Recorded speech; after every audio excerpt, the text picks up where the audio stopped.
Good afternoon. This is the Blackman Who Reads Aloud, and I'm coming to you this afternoon on this day before September 15th, the day that the four little girls were murdered in Birmingham, Alabama, um, at the 16th Street Baptist Church. There was also two other black young blacks murdered on that day as well, a 13-year-old and a 16-year-old boy, but we know very little of them. I'm not going to be talking about the four little girls or the situation in Birmingham today. What I want to do is go back to the year of 1918 because we've been struggling for a while as Americans in this nation. And on and in May of 1918, the work of a mob was recorded by Walter White, at the time the Assistant Secretary for the National Association for the Advancement of Colored People in Brooks and Lowndes County, Georgia. The thing about Walter White was that he was so liked that he could pass for white. So the tongues of the hated, vile, ugly Americans were loosened by Walter White's color, not knowing that Walter White was black. The recent strong letter of President Wilson, and that's Woodrow Wilson, on lynching was undoubtedly called forth by representations from colored people following the lynchings in Brooks and Lowndes County, Georgia, between May 17th through May 24th. You know, even after this incident, this horrid incident that we're going to detail, they still didn't pass an anti-lynching bill in the United States Congress, something that could be signed by the president, more than likely not signed by Woodrow Wilson, who was a racist. Hampton Smith, a white farmer, was killed. The newspaper dispatches report 6 persons as being lynched for complicity. The investigation shows that at least 11 persons were killed. Brooks and Lowndes County are situated in the southernmost part of the state of Georgia, near the Florida line. They are in the heart of the richest section of the state. Hampton Smith, whose murder was the immediate cause of the Holocaust of lynchings, was the owner of a large plantation in Brooks County. He bore a very poor reputation in the community because of his ill treatment of his Negro employees. Remember, at this particular point, convict leasing was in full force. You could simply, as a black person, be picked up for vagrancy and put to work for the white man. Well, Lowndes County and Brooks County are situated in the southernmost portion of the state of Georgia, near the Florida line. They are in the heart of the richest section of the state. Hampton Smith, whose murder was the immediate cause of the Holocaust of lynchings, was the owner of a large plantation in Brooks County. Hampton Smith, as I said, bore a very poor reputation in the community because of his ill treatment of his Negro employees. Hampton Smith's reputation in this respect had become so widespread that he had the greatest difficulty in securing any help whatever. He therefore adopted the expedient of going into courts, and whenever a Negro was convicted and was unable to pay his fine or sentenced to serve a period in the chain gang, Smith would secure his release and put him to work out his fine on his, Smith's, plantation. Sidney Johnson, the Negro who admitted before his death that he killed Smith, had been fined $30 for gaming. Of course, gaming is gambling. Smith paid his fine, and Johnson was put to work on the former plantation until the $30 had been worked out. Johnson had worked out the period and had put in a considerable more time, and had asked Smith to pay him for the additional time that he had served. Of course, Hampton Smith refused, and a quarrel resulted. A few days later, Johnson did not show up for work in the fields, and Smith went to Johnson's cabin to discover the reason. Johnson told Smith that he was sick and unable to work. Smith thereupon began to beat him in spite of protestations of the victim. Johnson is said to have then threatened Smith, and a few nights later, while sitting in his home, Smith was shot twice through the window near where he was sitting, dying instantly. His wife was also shot, and a bullet passing through the center of her breast, miraculously missing both her heart and lungs. Her wound is not believed to be serious. The attending physician, Dr. McMichael, was said to have stated that she would recover. There seems to be no evidence that Mrs. Smith was raped in addition to being shot. As soon as the news of the murder reached the community, great crowds of men and women, men and boys from the two counties hurried to the spot. Excitement ran high, and posses were immediately formed to search for Johnson, as suspicion was immediately fastened on him because of the threats he had made against Smith's life. There was also talk of a conspiracy among a number of Negroes to kill Smith, and reports were circulated that the group involved had met at the home of Hayes Turner, another Negro who had suffered at the hands of Smith and his wife Mary Turner, whom Smith had beaten on several occasions. Hayes Turner, it is said, had previously served a term in the chain gang for threatening Smith following Smith's beating of Turner's wife. Nevertheless, after his relief, Turner had gone back to work for Smith again. The first of the mob's victims to be captured was Will Head, and that's H-E-A-D, a Negro of the community who was caught on Friday morning, May 17th at 8:30 near Barney, Georgia. The second was Will Thompson, seized later on the same day. That night, both were lynched near Troopville, about 5 miles from Valdosta. Members of the mob stated to the investigator that over 700 bullets were fired into the bodies of the two men. The investigator learned from a man who admitted being in the mob, but who stated that he had no part in the lynching, the names of the two leaders of the Friday night mob and of 15 of the other members of the mob. These names were given to the investigator on his promise that he would not divulge the names of the informant, as to do so would mean that he would undoubtedly be subjected to bodily violence and perhaps death for having given the information. The names were furnished to Governor Hugh M. Dorsey of Georgia on July 10th by the investigator in person. In addition to those named to the governor, there were many more from Quitman and a large number from Valdosta and the surrounding country whose names were not learned. On Saturday morning, Hayes Turner was captured and lynched near the fork of the Hovren and Barney roads. On being captured, he was placed in the Quitman jail, and for some reason unknown to the investigator was taken later in the day by Sheriff Wade and Roland Knight, the clerk of the county court, ostensibly to be carried to Moultrie for safekeeping. Turner was taken from these men en route to Moultrie at the fork of the roads about 3.5 miles from town. He was lynched with his hands fastened behind him with handcuffs and was allowed to hang there until Monday, when he was cut down by county convicts and buried about 100 feet from the foot of the tree on which he was lynched.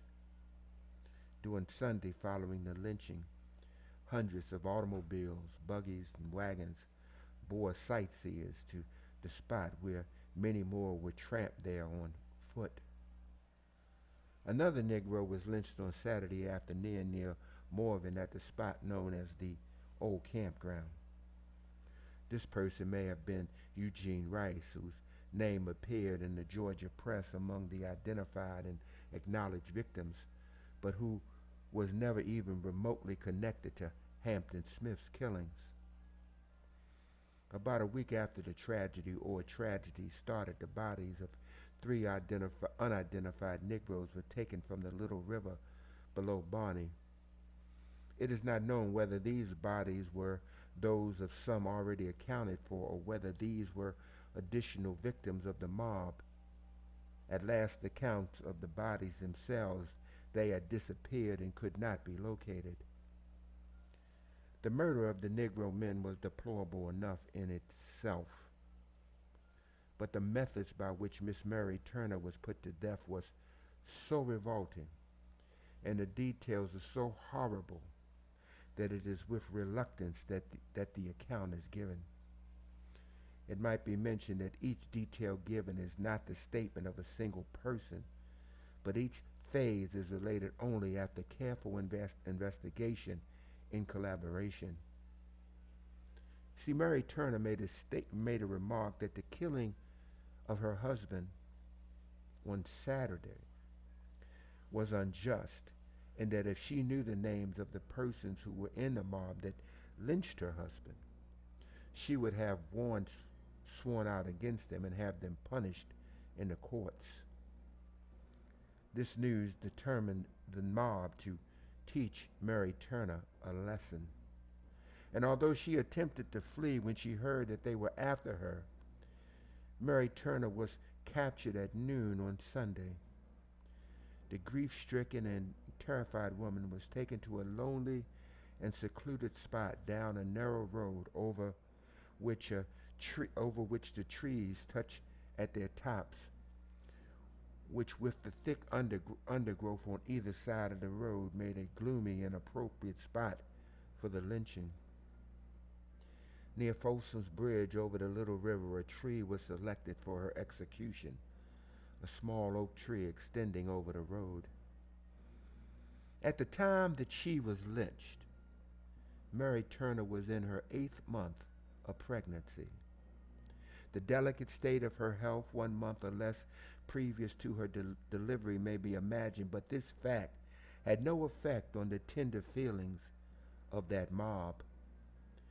They tied Mary Turner's ankles together, and they hung Mary Turner to the tree with her head downward to the ground. They collected gasoline and oil from the automobiles, and all of that collected gasoline and oil, the oil and gasoline was thrown on her clothing. And while she writhed in agony and the white mob, howled in glee, a match was applied and her clothes burned from her person. When this had been done, and while she was yet alive, a knife, evidently one such as used in splitting hogs,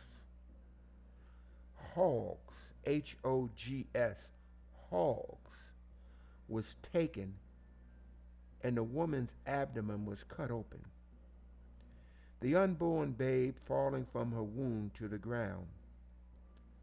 The infant prematurely born gave 2 feeble cries, and then its head was crushed by a member of the mob with his heel. Hundreds of bullets were then fired into the body of Mary Turner, now mercifully dead, and the work was over. Chime Riley, another Negro who was supposed to have left the community, was found by the investigator to have been lynched instead. By the time that he was killed, the mob evidently had begun to become fearful of too many outrages and determined to conceal his body. Although no one seems to have even remotely connected him with the murder of Smith, he was lynched, his hands and feet tied together in turpentine cups made of clay used to catch the gum from the pine trees was chipped, thus becoming very heavy, tied to his body, and he was thrown into the little river near Bonnie. The informant in this case, seen on the spot where Mary Turner was lynched, stated that when the river was low, he had gone down to see if the body had come up. Finding no trace of the body, he assumed that it had become lodged in the sandbar. He stated he found one of the cups, however, which he was keeping as a souvenir.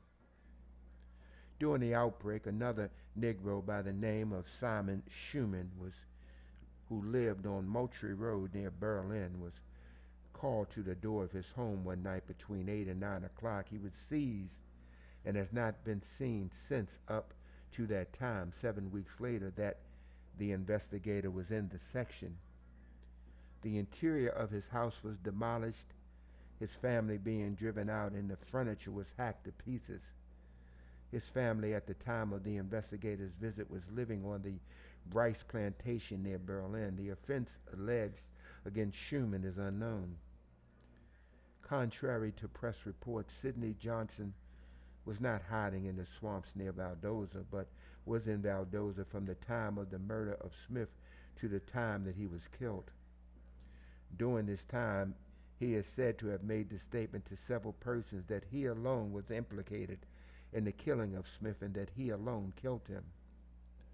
There was no suspicion of Johnson's presence in Valdoza until Johnson went to another Negro, John Henry Bryan by name, and asked for the food and aid in making good his escape.